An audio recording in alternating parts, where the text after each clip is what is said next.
It's a rainy Friday morning, and your phone buzzes with a notification from your bank app. Direct deposit, $3,850. This is your biweekly reward for 70 hours of intense problem solving, back-to-back meetings, and the constant pressure of a six-figure career. On paper, you are a winner. You've climbed the ladder and finally reached the top 10% of earners. You should feel powerful. But as you scroll through your auto-pay history over the next 48 hours, that power begins to drain out of you. That $3,850 isn't yours. 3,500 of it is already spoken for by a mortgage in a zip code you only chose for the status. The remaining $350, it won't even cover the lease on your German SUV and the premium insurance required to drive it. By Tuesday, you are back to checking your balance with that familiar knot in your stomach. Despite the impressive title and the high-yield salary, you've realized a terrifying truth. You are just a high-velocity pipe through which capital flows.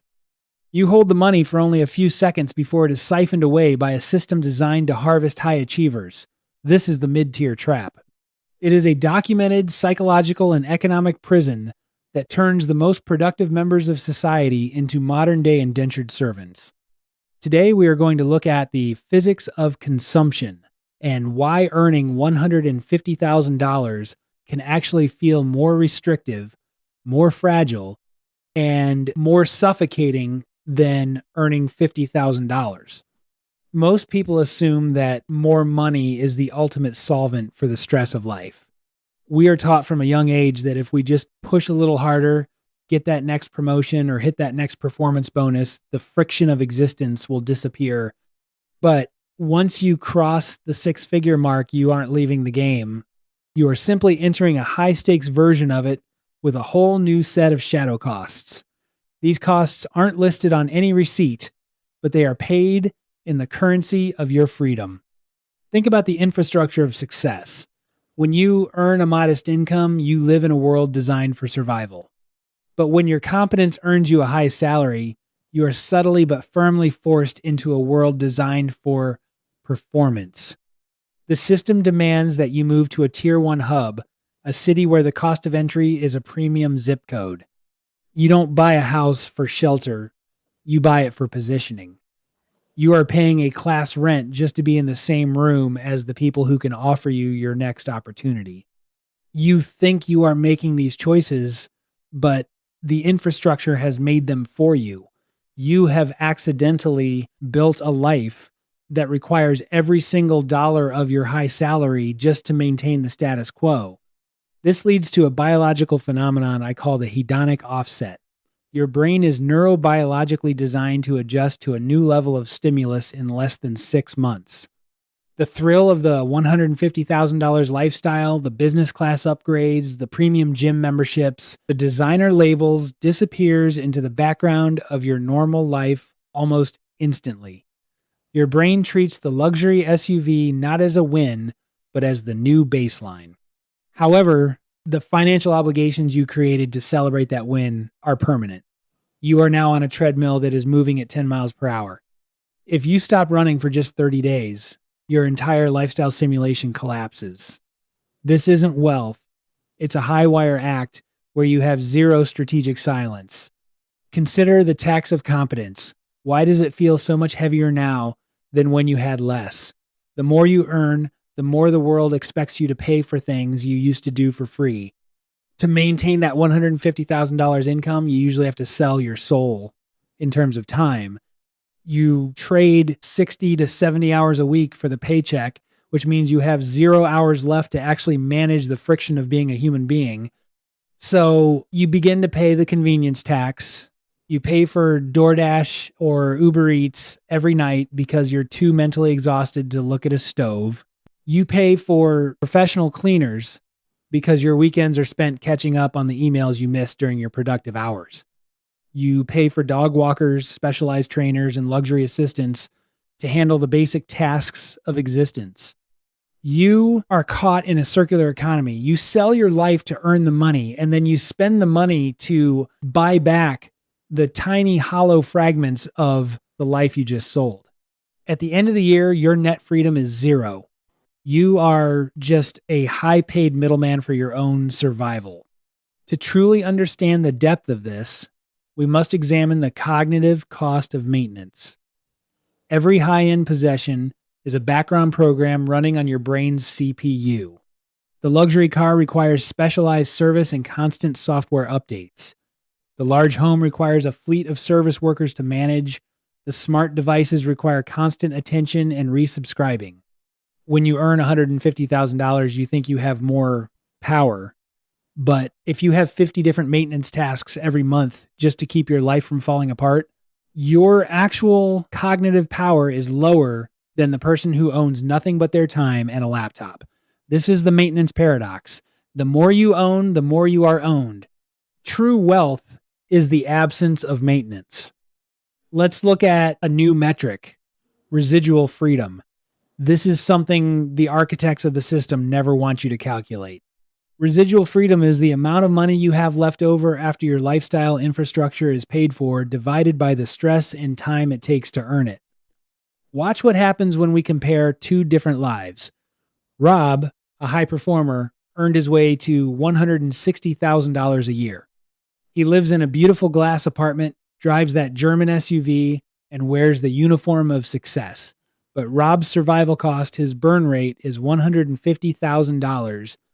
He only has $10,000 of launchpad capital at the end of the year. He is terrified of his boss. He is a slave to the corporate algorithm, and he is one management realignment away from total ruin. Rob has high income, but low sovereignty. He is living in a state of fragile luxury. Now, look at my alternative strategy. I might earn $90,000, nearly half of that high salary, but because I refuse to pay the status tax, my burn rate is only $40,000. I live in a modest area. I drive a car I owned years ago, and I embrace productive friction instead of paying for convenience. This results in $50,000 of launchpad capital every single year. Mathematically, I am 5 times more powerful than the high earner. I can take risks they can't. I can wait for opportunities they are forced to ignore because they need next week's check to cover their lease. I possess outcome independence, while the high earner is a prisoner in a silk shirt. The system loves the high earner because they are predictable and compliant. The system fears the person who earns 6 figures but lives like they earn 5 because that person cannot be easily threatened or controlled.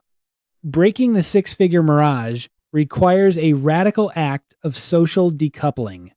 You have to be willing to look unsuccessful to your peers in order to become truly sovereign in reality.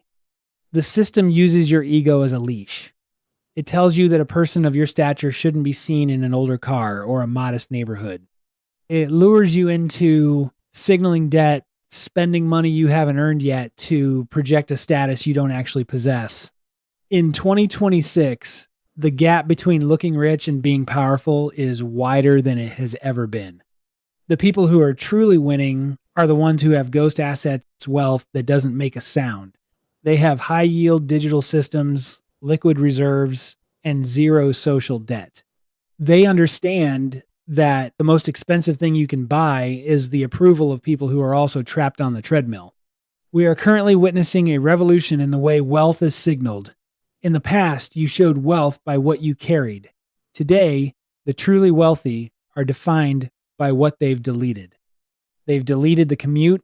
They've deleted the toxic social obligations. They've deleted the need for a professional image. They operate in strategic obscurity. The system wants you to be a high-value consumer. It provides you with just enough perks to keep you from noticing the bars of your cage. The corporate retreats, the prestigious title, the gold-plated benefits, these are the digital sedatives that keep you from performing the burn rate reset. The reset is simple but brutal. You must audit your life and identify every social anchor. These are the expenses you only have because you want to match your income bracket. Is it the elite gym membership that you only use as a badge of honor? Is it the apartment that takes 40% of your take-home pay just because it has a view that you're too busy to look at? Is it the trend chasing gadgets that you buy to feel like you're still relevant?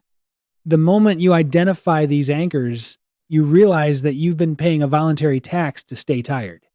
Every dollar you reclaim from a social anchor is a minute of your future you've bought back from the Matrix. Every $1,000 you cut from your burn rate is a massive increase in your cognitive bandwidth.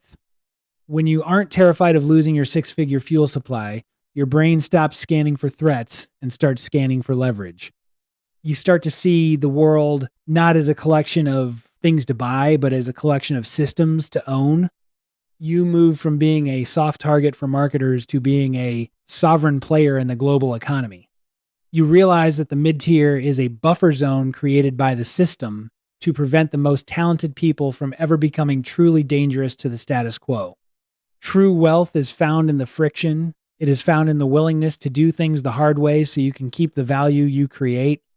It's found in cooking your own food, managing your own data, and resisting the urge to outsource your life to a corporation. This friction is what builds the mental and financial muscle required to move from the middle tier to the top 1%. The system sells you ease because ease makes you weak. It sells you status because status makes you a hostage. If you can master the art of living a high IQ, low overhead life, you become an anomaly in the algorithm. You become a person who cannot be bought because you have already bought yourself back.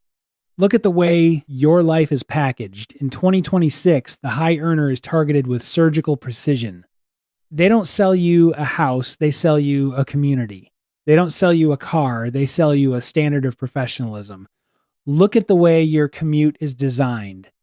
If you live in the correct neighborhood to maintain your status, you likely spend 10 hours a week in a car. That car is a mobile data harvesting unit that you are paying $1,000 a month to operate. You are paying to be moved from your rented cage to your corporate desk. This is the infrastructure of the cage.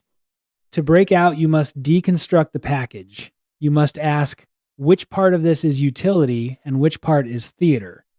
If you can't distinguish between the two, you will spend your highest earning years as a lead actor in a play you didn't write.